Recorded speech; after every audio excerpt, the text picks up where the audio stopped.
I nderuar hoxh, kam një hall, të lutem shumë. Burri nuk e mban veten hiç, i vjen aromë e rënd, nuk e mban fare higjienën personale. Aromë e keq i vjen nga goja, po kështu edhe nga teshat, rrobat. Është punëtor, është i mençur, punon shumë, sjell në familje, po kjo pjesa e higjienës mua po më shkatron jetën.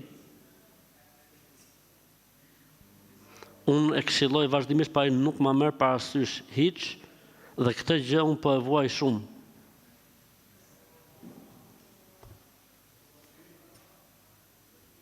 Halla kjo botë, subhanallah.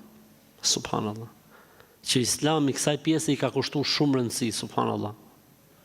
Islami pjesës higjienës personale i ka kushtuar shumë rëndësi. Abdesi, mizvaku, gusli, subhanallah.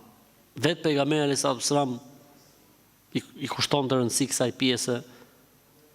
Vetë Islami e thot parfumosjen e kudizionë e tjera. Ka njerëz që se kanë heq akoma ignorancën. Për këtë arsye, tregohet që Abdullah ibn Abbas radhiyallahu ta'ala anhu para se marrë në Medinë, ka qenë me nxënësit e vet, edhe ka ndalu diku atje dhe është larë, është pastruar, është parfumos, është krehur, pastaj është fut në Medinë. Dhe i ka thonë njëri për nxënësve të tij, i ka thonë o sahabi, o shoku i pejgamberit alayhis salam, pse e bëre këtë punë?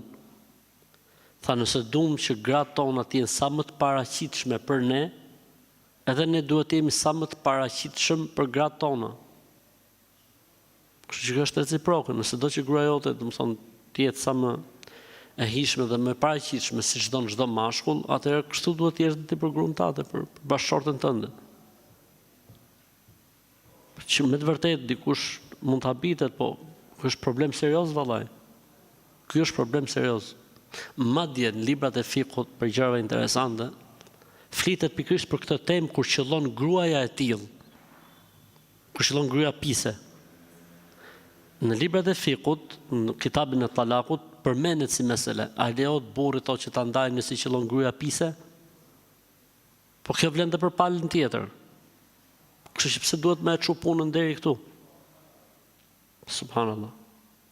E rëndësishme motër, bëj sabër, këshilloje, fut prindrit në lojë, fut njerëzit në lojë, ose hapi lavazh, sa herë të vinë në shtëpi, fute